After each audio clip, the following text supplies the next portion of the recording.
война ли е, любов ли е, ти питаш? Аз се чудя, защо е този въпрос? И що ли за любов ще бъде,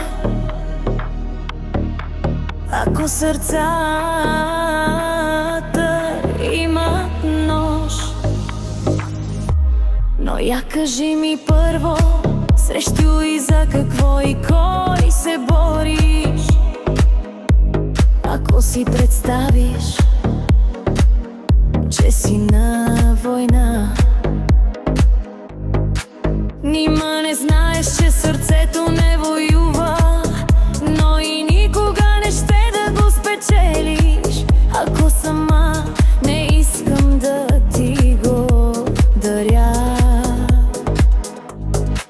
Нима не знаеш, любовта въпроси не задава. Нима не знаеш, срещу и за любов във война се влиза единствено, за да я защитаваш. Избави, че ти си най-големият глупак в света. Представиш ли си, че се бориш срещу и за жена? Любов, война, ангел и змия, това е тя. А със сърцето ми да си играеш, аз няма да ти позволя дори да тръгва да убивам или пък да умра. Не дърпай дявола за опашката, от това го боли.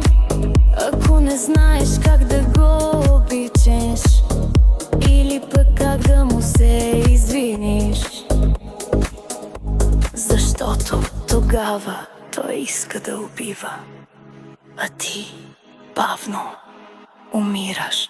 Сега аз питам, война или любов, какво избираш?